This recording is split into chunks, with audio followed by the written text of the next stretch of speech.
Hello everybody, my name is Adelle and we are here from Sci Fi London and I'm joined with Erin Berry, writer-director of Majic. Erin, thanks for joining me. Thank you for having me at your festival. It's been fantastic. It's very exciting. So yes, Majic is screening as part of this year's program. We've got a bit of a conspiracy theory going on, some aliens. Can you tell us a little bit more? Well, the film is about a skeptical vlogger in 2008 who has just started a YouTube channel that's debunking conspiracies, and she is approached by an old man who claims to have been part of the Majestic 12, MJ12, or Majic government group, and she starts to go down the rabbit hole believing him, even though she's very much a skeptic and doesn't want to, or in generally doesn't believe in conspiracy theories. She's just pulled down with it. Oh, that's amazing. And can you tell me what kind of research was involved when you wrote this script? Because it's a very dialogue-heavy script. There is a lot going on. There's a lot of science happening. Yes. I say science. Well, there's a lot of real history in it too. Part of it's also initially I'm very much obsessed with NASA and sort of early aeronautics, space exploration, that kind of thing, like the Mercury and the Apollo program, and that certainly plays into it, where we imply that the other character, Anderson, was trying to become a Mercury astronaut, and it didn't work out for him, but then work in another defunct NASA program that very few people have heard of, but I'm obsess over the weird parts of NASA, and so I was able to work in a lot of these sort of the passion I have for that kind of history into it. So, and yeah, it just bore out from that. So, was there any sort of one story or one sort of thing that set this whole thing in motion? Well, the film actually has a very long history. Almost 10 years ago, we were approached, me and my co-writer were approached to actually do a pilot, which was a very different idea. Our basic tagline was Mad Men meets X-Files. So it was all going to be taking place in the 60s. And the pilot was essentially the story that's sort of related in the film about Anderson. It's him in 1960 being recruited to the Majic or Janet Corporation, and that was the pilot. And then it sort of evolved. No one was interested in that pilot, so it evolved into this movie, and then we're like, okay, well, he's an old man now, and he'll just tell the story, and that's how we can do it as a low-budget film. So yeah, can you talk us through a little bit more of that production process? So it's evolved from a pilot, and then what were the next steps following that? Then I had pared it down into a low budget film, and then I was approached by another producer where I pitched the film to him. He's like, "Hey, that sounds more like a TV series." Mm-hmm. So then it went back to being a pilot with some of the newer things we wrote, and then I realized he wasn't interested or didn't have the means to do it. And I was like, I want to just do this. So then the pilot then went back, became part of a feature film again, where we sort of, we've written new things, we want to put those in the movie. Right. So it kept going back and forth, and still could, if anyone's interested, could still be a TV pilot,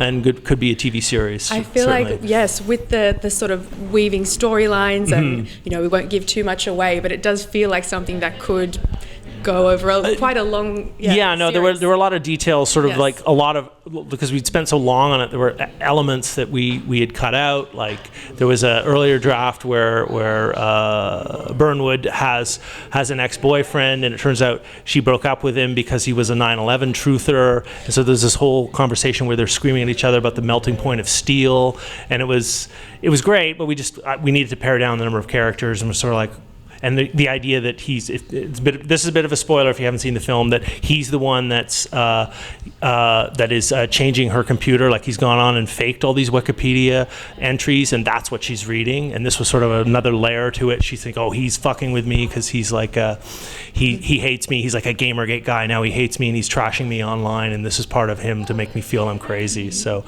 again, it was like only so much we can cram into 82 minutes. So yeah, I know there's a lot in there. There's a lot to delve into. Can I ask you, was Bernwood always a female character? Because I love seeing a strong female lead in a sci-fi movie, especially. It was originally written as a sort of middle-aged white guy.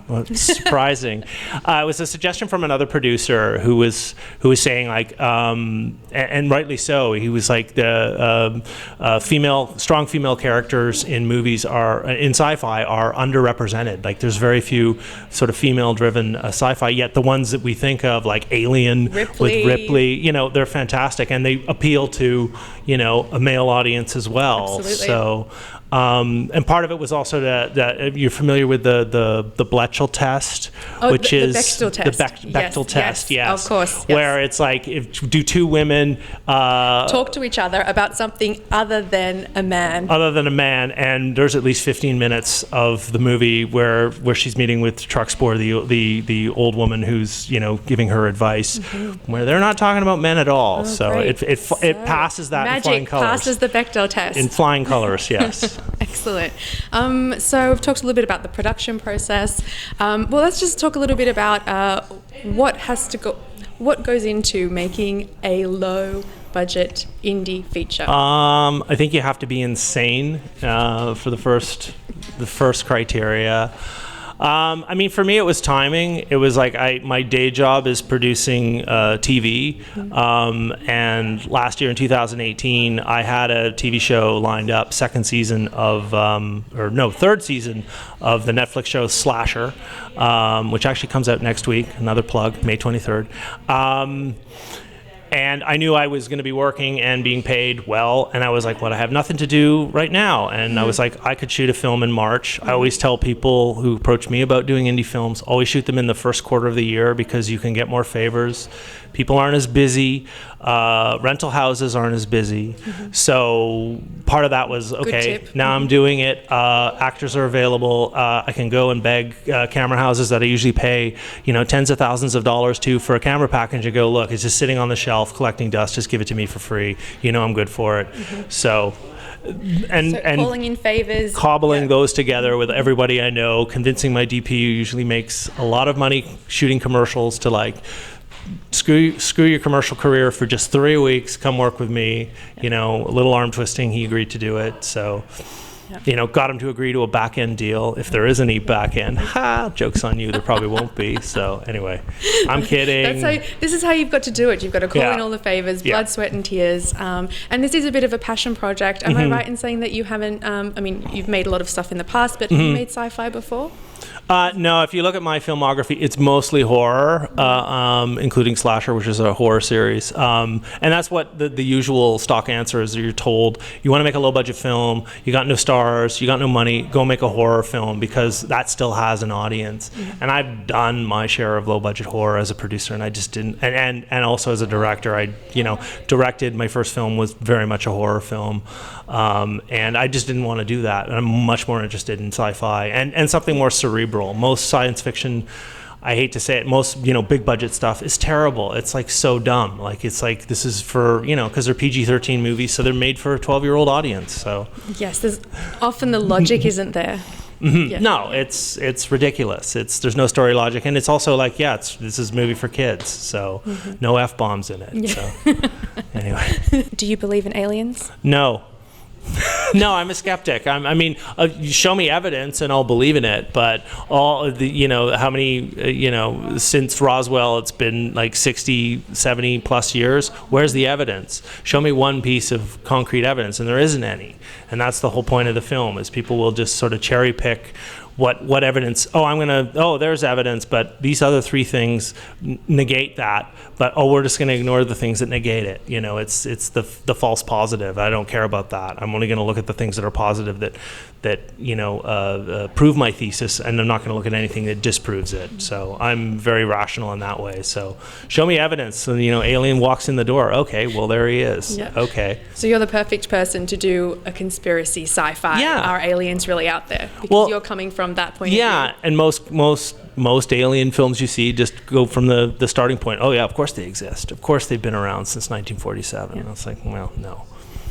So lastly, what can audiences expect who haven't yet seen Majic? If you're into cerebral, intelligent science fiction, this is the movie for you. If you want explosions and lots of special effects, go see, I guess, Endgame or whatever Marvel movie is currently out, because it is not a Marvel movie. So. Yeah, it's a thinker, but it's worth investing your time into. Yes. Yeah, because you'll leave the cinema thinking. Hopefully. Yeah, and questioning. Yes. That's the hope. Excellent. Well, thanks again, Erin, for joining me. Make sure everyone stays tuned for Majic as it continues through the festival circuit and beyond. Thank you, Adele. Thanks a lot.